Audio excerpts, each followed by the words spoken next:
ኢህአዴግ በተከተለው ትክክለኛ የግብርናና ገጠር ልማት ፖሊሲ ምርትና ምርታማነትን በማሳደግ የህዝቦች ተጠቃሚነት ያረጋገጡ ወርቃማ ስኬቶች ተመዝግበዋል።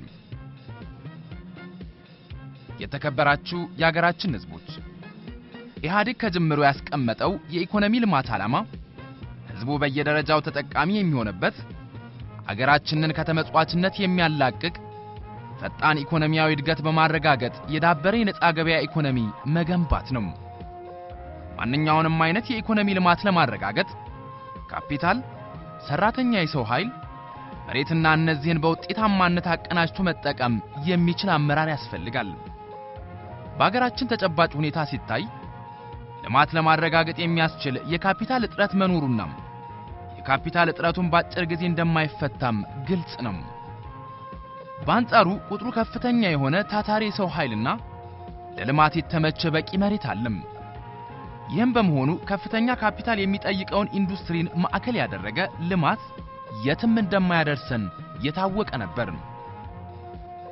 በዚህም ምክንያት ያለንን ሰፊ የሰው ጉልበትና መሬትን እንዲሁም ውስን ካፒታል በመጠቀም የህዝቡ ተጠቃሚነት የሚያረጋግጥ ፈጣን ልማት ለማስመዝገብ የሚያስችል የልማት ስትራቴጂ መከተል የግድ ነበር። ለዚህም ነው ያለንን አቅም ተጠቅመን አገራችንን ከብተና ሊታደግ የሚችል ገጠርንና ግብርና ማዕከል ያደረገ ስትራቴጂ በመከተል ፈጣን ልማታችንን ማረጋገጥ የጀመርነው። ግብርናና ገጠርን ማዕከል ያደረገ የልማት ፖሊሲ የተከተልነው የገጠሩም ሆነ የከተማውን ህዝብ ተጠቃሚነት ለማረጋገጥ አስፈላጊ ስለነበረ ነው። የግብርና መር የልማት ስትራቴጂያችንን የተከተልነው ለኢንዱስትሪውና ለአገልግሎት ዘርፉም እድገት ወሳኝ ሚና የሚጫወት ስለነበረም ነው። የተከበራችሁ የሀገራችን ህዝቦች ኢህአዴግ የቀረጸውን ፖሊሲና ስትራቴጂ በሚመራው ልማታዊ መንግስት በቁርጠኝነት በመፈጸሙ የህዝብን ተጠቃሚነት ያረጋገጡ ተጨባጭ ስኬቶች ተመዝግበዋል። ግብርናው ከኋላ ቀር የአሰራር ስርዓት በመላቀቅ ምርታማነታችንን ሊያሳድግ እንዲችል በባለሙያና በቴክኖሎጂ የሚደገፍበትን ስርዓት በመዘርጋት ተንቀሳቅሷል። የግብርና ቴክኒክና ሙያ ስልጠና ኮሌጆችን በማቋቋም የግብርና ድጋፍ ሰጪ ባለሙያዎች በማፍራት የግብርና ልማት ስራችንን ከዘልማዳዊ አሰራር ወጥቶም በእውቀት ላይ የተመሰረተ እንዲሆን ጥረት ተደርጓል። አርሶ አደሩ በግብርና ኤክስቴንሽን ፕሮግራም ተደግፎም መሬቱ ላይ እሴት የሚጨምሩ እንደ ማዳበሪያ፣ ምርጥ ዘር፣ ጸረ አረምና ጸረ ተባይ ያሉ ግብአቶች በመጠቀሙ በግብርና ምርታማነት ላይ እመርታዊ ለውጥ ተመዝግቧል።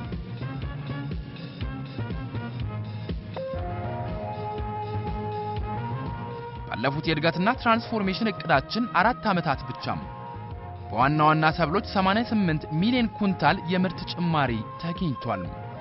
ከአጠቃላይ የምርት ጭማሪው 95% በላይ የሚሆነው የተመረተው ደግሞ በአነስተኛ የአርሶ አደሩ እርሻ አማካኝነት መሆኑ ኢህአዴግ የተከተለውን ፖሊሲ ትክክለኛነት ያረጋገጠ ነው። የተከተልነው ፖሊሲ ለጥቂቶች ጥቅም የቆመ ሳይሆን የብዙሃኑን ተጠቃሚነት የሚያረጋግጥ ነው። የአርሶ አደሩን ጉልበት በማሰማራት ቴክኖሎጂ በመጠቀም ፈጣንና ቀጣይነት ያለው በተለይ ደግሞ እነኚህ ዋነኛ የግብርና ምርት ግብአቶች በአርሶ አደሩ እጅ ያሉ ስለሆነ መሬትም ጉልበት እነኚህን በላቀ ሁኔታ ተጠቅመው ዋነኛው የምርቱ ነፃ ተጠቃሚ ያለ ተቀናቃኝ አርሶ አደሩ እንዲሆን ከማድረግ አይን ነው። መሰረቱ ኢኮኖሚያዊ ነው። በዚህ ላይ የተመሰረተ ግልጽ የሆነ የመሬት ፖሊሲ ነው የምናራምደው። በዚህ የመሬት ፖሊሲ አማካኝነት ነው የተረጋገጠው ፈጣን ልማት በገጠር ብቻ አይደለም፣ በከተማና በኢንዱስትሪ መስክ የተረጋገጠው ልማት ከዚህ የፖሊሲ አቅጣጫ ውጪ ሊረጋገጥ የሚችል አልነበረም። ይሄንኑ ተከትሎ የተፈጸመ ነው። ይህም በመሆኑ ባለፉት ዓመታት በሰራናቸው ስራዎች በድህነት ሲኖር የነበረው ህዝብ ቁጥር እየቀነሰ ይገኛል። በ1988 ዓመተ ምህረት በገጠር ከሚኖረው ህዝብ 47.5% በድህነት ውስጥ ይኖር የነበረ ህዝባችን ቁጥር አሁን ላይ ወደ 24% ማውረድ ተችሏል። በተሐድሷችን ማግስት ፖሊሲው ሲነደፍ 14 ሚሊዮን ገደማ የነበረው የተረጂዎችን ቁጥር ለመቀነስ ባደረግነው ርብርብ ቁጥሩ በየዓመቱ እየቀነሰ መጥቶ በ2006 ዓመት ወደ 2.7 ሚሊዮን ወርዷል። ይህ ሀገራችንን በረሃብና እጇን ለልመና ብቻ የምትዘረጋ ሀገር አድርገው ለሚስሏት አካላት ማደግ እንደምንችል መልእክት ያስተላለፍንበትና እይታቸውንም እንዲቀይሩ ያደረግንበት ጭምር ነው። ኢህአዴግ በቀጣይነት የተረጂዎችን ቁጥር ዜሮ ለማድረስ ሳይታክት ለመስራት ያለውን ቁርጠኝነት ሲገልጽ ነገም ከህዝባችን ጋር የድህነትን ተራራ በተባበረ ክንድ ማፈራረስ እንደሚቻል በጽናት በማመን ነው። በአገራችን እየተረጋገጠ ያለው የግብርና ምርትና ምርታማነት ህዝቡን ተጠቃሚ እያደረገ መሆኑ ተጠቃሚዎች በተጨባጭ በህይወታቸው ከመጣው ለውጥ ጋር አያይዘው የሚመሰክሩት ሀቅ ነው። ተዳሳሳ ጎዮ ወጥቶ ከተማ ቤት እየገዛ ልጁን እያስተማረ እየረቀቀ የተረቀቀ ኑሮ ነው የሚኖር። ቆንጆ ኑሮ ይኖራል። በማን ነው? በኢህአዴግ ነው። እኔ ብዙ ንብረት ብዙ ከፍት አለኝ፣ ብዙ በግ ፍየል አለኝ፣ እርሻ አለኝ፣ ሁሉም የተዘጋጀ ማለት ነው። ቤትም አለኝ አሰርቻለሁ። መኖሪያ በማቴኔላ ሻወርና ሽንት ቤት የተገጠመ ነው ያለው። የሚከራይ ቤት ደግሞ ጸዳ ያለ ከ10 ሺህ በላይ የሚከራይ ቤት አለ።